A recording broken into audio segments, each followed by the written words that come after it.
9월에 19학년이 되는 학생들은 방학이지만 대학 입학 신청을 위한 여러 가지 준비로 바쁜 시간을 보내고 있을 것이다.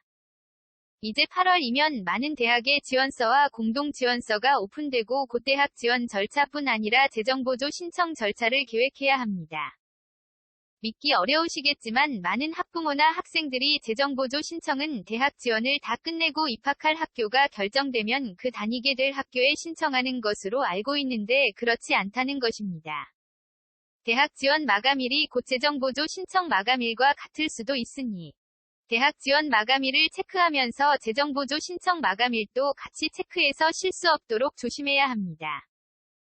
강조해 말하지만 대학 입학 신청과 파이낸셜 에이드의 신청은 동시에 진행이 되므로 학생이 지원하고자 하는 대학을 선택할 시기부터 함께 고려해야 하고 준비해야 할 중요한 요소입니다. 대학 지원을 하려고 하는 학생들과 부모님들은 잘 아시겠지만 대학 입학 신청은 일반적으로 조기 입학 신청과 정규 입학 신청으로 나누어 볼 수 있습니다.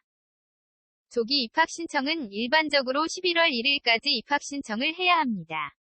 조기 입학 신청을 받는 학교들은 대부분 사립대학이고 그렇기 때문에 재정보조 신청을 하려는 학생들은 CSS 프로파일을 동시에 해주어야 합니다.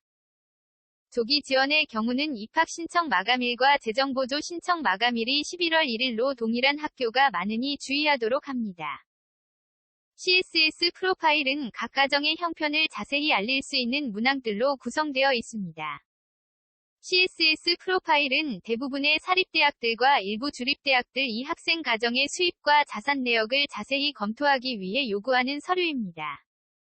따라서 각 가정의 형편과 수입 구조, 각 가정의 자산 내역, 부모의 비즈니스, 농장에 관련된 내용, 이혼 혹은 별거 가정인 경우 이에 관련된 내용 등 아주 세부적인 내용까지를 작성해 주어야 합니다. 학교에 따라서 요구하는 마감 시기가 다르지만 대부분 11월 1일 또는 11월 15일까지입니다.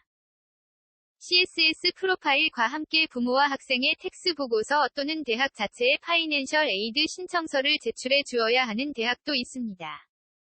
CSS 프로파일은 칼리지 보드를 통해서 온라인으로 신청이 가능합니다. 조기 지원에 비해 정규 지원의 경우는 2월까지 대학에서 요구하는 시기에 늦지 않도록 프로파일을 제출해 주면 됩니다. 조기 입학 신청과 정규 입학 신청에 관계없이 2023-2024 학년도 재정보조를 받기 위해서는 10월 1일부터 오픈되는 펩사를 신청해 주어야 한다. 펩사 신청 전에 펩사 아이디 &, 패스워드를 만들어 놓아야 합니다. 펩사는 프리 애플리케이션 포 페더럴 스튜던트 에이드의 약자로 연방정부 학비 보조 신청서입니다. 연방정부 학비 보조 신청서 www.pepsa.ed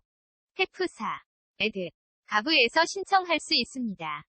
펩사 신청은 각 주마다 마감일이 정해져 있으므로 이에 늦지 않게 신청해 주어야 합니다.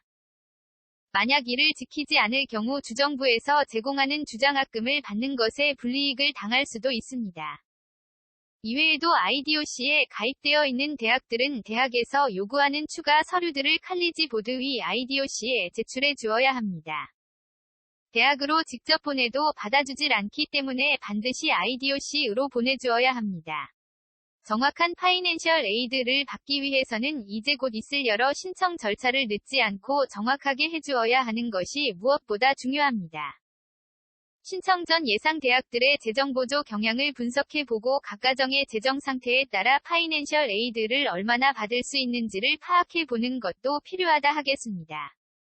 더 자세한 사항을 알고 싶으시면 언제나 탑에듀피아에 문의하십시오. 전화 703-576-7803